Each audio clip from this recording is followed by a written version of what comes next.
Hello everyone, once again welcome back to All About Mathematics. If you like our content, don't forget to like, share and subscribe our channel. So in this video we are going to discuss numerical analysis solution from GATE 2022. So numerical analysis का जो question था वो है हमारे पास the initial value problem of dy by dx equals to f of xy where y at x of 0 is equals to y0 is solved by using the following second order Runge-Kutta method.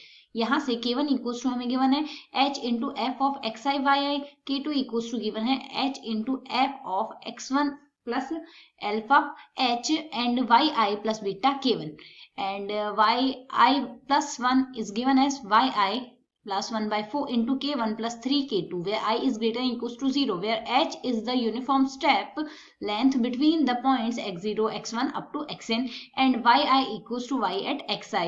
The value of the product of alpha beta is, हमें यहाँ से alpha and beta की value find out करनी है. सो यहाँ से इस function को क्वेश्चन को करने के लिए हमारे पास मेथड रहेगा यहाँ पर.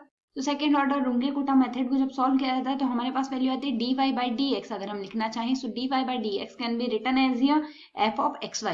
f of xy write out कर सकते हैं. साथ ही y at x of 0 is equals to y0 and equation is given as here yn plus 1 can be written as here y at n plus wi k1. w1 k1 आएगा plus w1 k1 आएगा plus w2 k2 आएगा.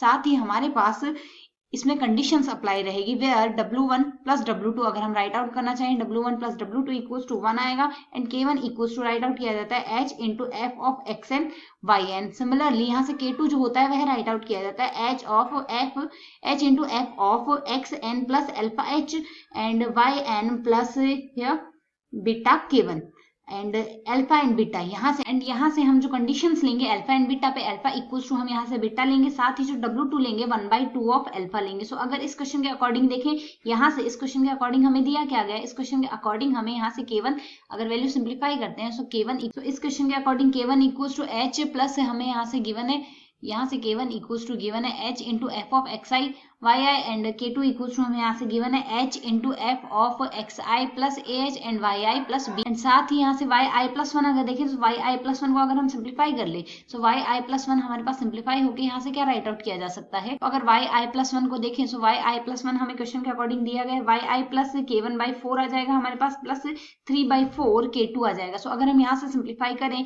k1 का जो multiple है वह w1 होगा. सो w1 equals to हमें यहाँ से दिया गया 1/4. साथ ही w2 हमें यहाँ से दिया गया है 3/4. सो w1 प्लस w2 हमारे पास यहाँ से 1 आ जाएगा.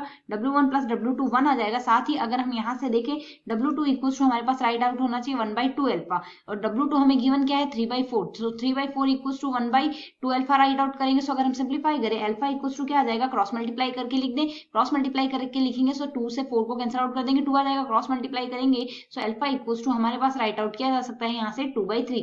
अल्फा की वैल्यू आ गई 2/3. जो अल्फा की वैल्यू आएगी सेम वैल्यू ही हमारे पास बीटा की आनी चाहिए. So alpha equals to beta आ जाएगा. अगर अल्फा इक्वल्स टू बीटा आता है तो यहाँ से हमें क्वेश्चन के according alpha into beta find out करना है. अल्फा इंटू बीटा क्या हो जाएगा 2/3 इंटू हमारे पास 2/3 विच इज इक्वल्स टू 4/9. 4/9 को अगर हम सिंप्लीफाई करते हैं सो अप्रोक्सीमेट वैल्यू आती है 0.44 which is required solution. I hope you understand the explanation. Thanks for watching.